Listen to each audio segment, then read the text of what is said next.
Som sagt, så hedder jeg Helle Madsen, og er fra Skive Kommune, hvor jeg er ansat som tværfaglig konsulent i familieafdelingen. Og så har jeg været en af 2 projektledere på det her projekt.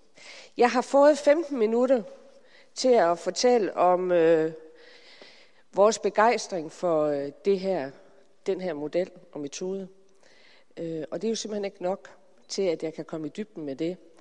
Så det, jeg har besluttet, det er, at jeg simpelthen vil starte med konklusionen. Altså det er alt det, som jeg rigtig gerne vil gå i dybden med og fortælle om. Det, der har overrasket os og optaget os rigtig meget i det her, har været familiernes åbenhed. Det har været den vidensdeling, vi har fået gang i. Det har været, kan man sige, delingen af følelsen af ansvar.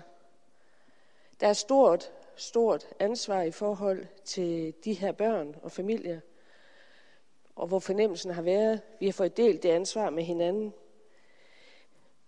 Der har også været en følelse af, at vi har været fælles om at bære det ubærlige.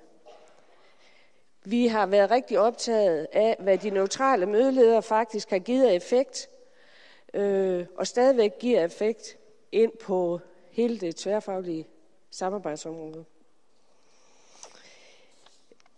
Som I kan se, så har jeg sat økonomi i parentes. Det er fordi, jeg kunne simpelthen ikke finde nogle ord, som kunne dække begejstring omkring økonomi. Men ikke desto mindre, så er det et rigtig vigtigt område i forhold til den her metode. Også et nødvendigt område, man får sig forhold til. Først vil jeg lige lave lidt forhistorie. Da vi bliver kontaktet af ACT om at være med i det her projekt, der er vi faktisk i Skive i gang med et andet kæmpestort projekt. Projektet hedder Bedre Tværfaglig Indsats, og er egentlig et projekt, som er udviklet af Servicestyrelsen sammen med nogle kommuner for en 4-5 år siden. Vi har søgt om penge til at være med i projektet, men havde fået afslag, eller ikke fået en tildeling. Så vi har besluttet at gå i gang selv. Det projekt, det handlede om at etablere netværksmøder på alle vores sager. Formålet var jo, som allerede har været inde på, som nogen har allerede været inde på, men i hvert fald en vidensdeling. Og få vidensdelt for alle på tværs, og især med forældrene.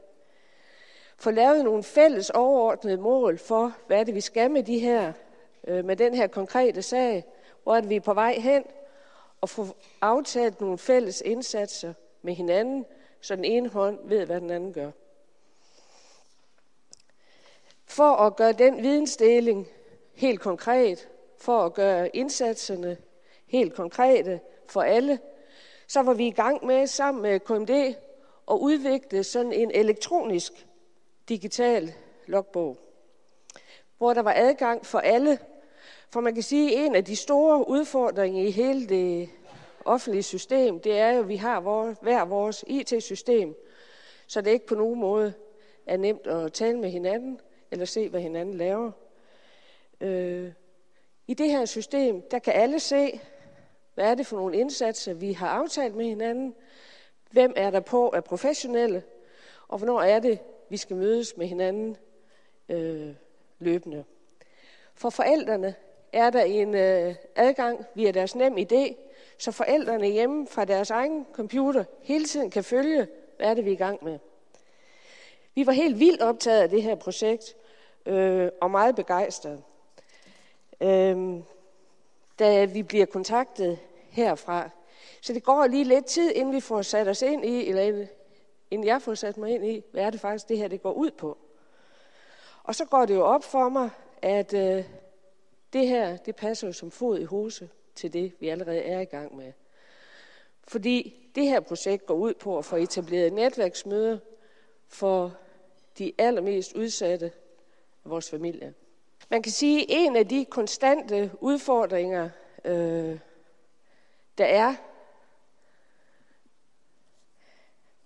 i det her system, i hele det offentlige system, det er, at mange af vores familier simpelthen er ramt af kompleksitet. Og hele systemet er ramt af kompleksitet. Noget af den kompleksitet er jo, at mange familier kommer med rigtig svære livsvilkår. Der er komplekse problemstillinger på andre niveauer. Der er rigtig mange samarbejdspartnere, og måske er der sproglige barrierer. Noget af det, som nogle gange bliver resultatet, når der er så mange problemstillinger samlet, er, at det let opstår samarbejdsproblemer. Det kan enten være fra familierne til os, eller det kan være internt i vores eget system. Så det er med de her familier og med de her problematikker, at vi kaster os ud i de processuelle netværksmøder. Vi gør det med bævende hjerte, fordi det er jo også sådan, at med lige netop de her familier, der er der allerede prøvet rigtig mange ting. Rigtig mange ting fra hver enkelt faggruppe, fordi man ofte kommer i afmagt, og hvad er det, vi skal blive ved med at få sat i værk? Der er ligesom, det mærkes ikke som om, der er rigtig meget, der hjælper. Vi har nogle overvejelser internt også om ordentlighed. Er det faktisk ordentligt at samle så mange mennesker om de her sårbare familier? Er det faktisk ordentligt, at de skal sidde og fortælle deres historie over for så mange mennesker? Det, der blev rigtig tydeligt, da vi havde haft bare få møder i gang, var familiernes åbenhed.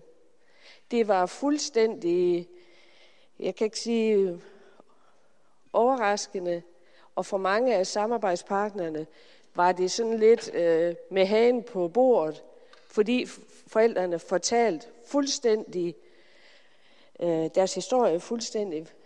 De fortalte om flugt, de fortalte om tortur, de fortalte om alle de problemer og den afmagt, de sidder med i deres familie. Og resultatet ind på samarbejdspartnerne var jo en følelse af, havde vi bare vidst. Hvis vi bare havde vidst, at det var sådan her, så ville vi jo have gjort, eller så ville vi ikke have gjort. Så effekten af vidensdelingen i netværket blev simpelthen enormt. Det samme gjorde engagementet, fleksibiliteten, både i forhold til,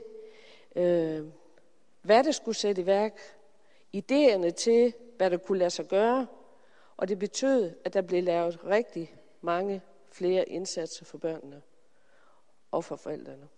Vi har uddannet 6 mødeledere. De 5 er sagsbehandlere i familieafdelingen, og 1 er pædagog og placeret et andet sted. Vi har haft cirka 22 møder, og vi har oplevet mange forskellige slags møder. Vi har oplevet familier, hvor forældrene faktisk næsten er kommet krybende ind langs gulvbrædderne. De er gået derfra med ranke rygge. Vi har oplevet kolossale dramaer, hvor mor er gået grædende derfra, hvor far er gået vred derfra, hvor det alligevel lykkes at få folk tilbage. Vi har set forældre, der har vokset i at føle sig set og hørt på de her møder på en måde, som de ikke har oplevet før, eller som de giver udtryk for ikke har oplevet før. Vi har set forældre have en fantastisk taknemmelighed over, at så mange mennesker vil samles om deres barn, om deres børn, for at sætte hjælp ind i forhold til dem. Vi har set et samarbejde blive intensiveret. Vi har set indsatser blive rigtig intensiveret. For os som kommune har resultatet været, at vi har set rigtig svære sager rykke sig. Måske ikke blive løst, men de har rykket sig.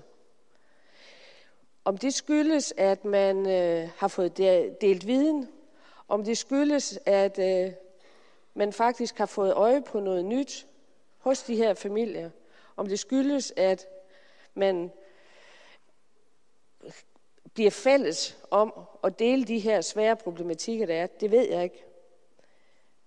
Vi har oplevet et langt bedre samarbejde mellem afdelingerne, mellem de forskellige sektorer, fordi meget samarbejde afhænger faktisk af, at man kender hinanden. Vi har fået i kommunen et øget fokus på mødeledelse. Hvad god mødeledelse betyder for et godt møde. Og så har vi fået en metode, som vi kan bruge til alle vores komplekse sager. I begyndelsen var det jo, som der er blevet talt om tidligere, så er målgruppen for det her projekt jo traumatiseret flygtningefamilie med kriminalitet. I Skive har vi ikke mange af dem. Så vi tog ret hurtigt fat på også at bruge den her metode til de danske familier, hvor der jo også i mange af familierne er en enorm kompleksitet. Og effekten er den samme på dem.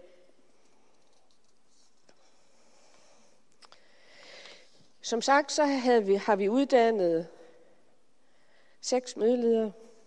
Og det vi har oplevet, det er, at mødelederne, de neutrale mødeledere, er med til at give en enorm struktur på de her møder, hvor der sidder rigtig mange deltagere. Vi har haft møder med 22 deltagere, og hvis det bare sådan skal flyde, det er der ikke gode erfaringer med.